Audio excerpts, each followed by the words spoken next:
अब तक बहुत सारे नौजवान बहुत सारे तदफीन में जुड़े हैं, लेकिन इस मरहूम की जो दर्द भरी दास्तान है, मैं चाहता हूं कि आप भी सुने और तमाम इंसानियत भी सुने और इनके हक़ में दुआएं भी करें कि इंसान कैसे कैसे दर्द से सफ़र से गुज़रता है। जब ये अच्छा कमाते थे, केरला में रहते थे, सऊदी को गए थे, सऊदी को जाकर 90s की बात कर रहा हूँ, उस वक्त पर इनकी सैलरी 30,000 रुपये थी।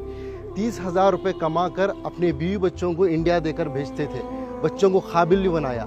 हम तो बार बार सुनते हैं कि माँ बच्चे को पेट में 9 महीने पालती है, लेकिन बाप जहन में ज़िंदगी भर पालता है, अपने औलाद के लिए कुछ भी कुर्बानी दे देता है। लेकिन जब बाप के पास पैसा आया, यानी इस मरहूम के पास, शमशुद्दीन साहब के पास, तो इन्होंने बीवी बच्चों को सऊदी को बुला लिया। सऊदी को जब बुला लिया तो इनको भी, यानी इनके वाइफ को भी जॉब पे लगाया गया।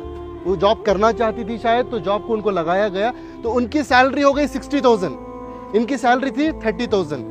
फिर कुछ ही दिन गुजरे, उनके पास कुछ पैसा आया, उनकी बीवी के पास, इनको अपनी ज़िंदगी से दूर कर दिया। ये एक दिन था, ये अपनी बेटी से मिलने के लिए, अपने औलाद से मिलने के लिए सऊदी में ही, जो इनकी बीवी अलग फ्लैट लेकर रहती थी, वहाँ पर जाते हैं।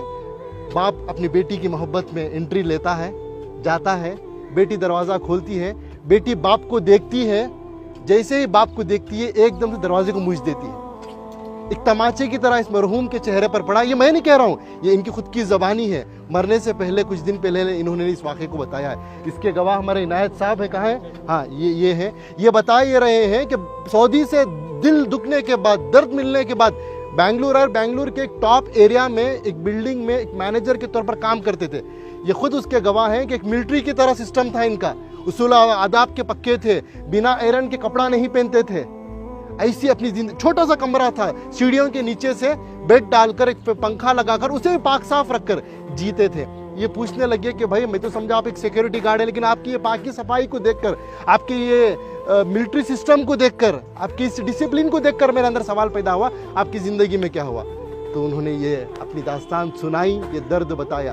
तो बस मैं इंसानियत से यही बात कहना चाहता हूँ कि दौलत तो कमाना है, वो मुक़द्दर की मिलेगी, लेकिन अपने रिश्तों को बनाएं पहले, अपने बच्चों को, अपनी औलाद को मुसलमान बनाएं, इंसान बनाएं। आज पता चला कि इनकी औलाद अमेरिका में है, USA में है, लाखों के रुपए कमा रहे हैं, लेकिन अफसोस की बात, दौलत तो दौलत है उनके पास, बाप के जनाजे को आने की तौफीक तक नहीं हुई। ये अल्लाह का करम है कि अल्लाह ने मुझे और आपको चुना है। मैं और आप आए नहीं यहाँ पर, अल्लाह हमें भेजा है, अल्लाह ने हमें ये तौफीक दी है, तब जाकर इस कब्रस्तान में आए हैं, इस मरहूम के जनाजे में शिरकत कर रहे हैं। इस मरहूम की नसीब देखिए, आज मस्जिद में नमाज़ के जनाजा अदा हुई। इनाम भाई, बड़ा मजमा था, मस्जिद के इमाम साहब, एक आलिम दीन ने इनका जनाजे की नमाज़ पढ़ाई, और तमाम अल्लाह के नेक बंदे मिलकर आकर आज तदफीन के लिए जुड़े।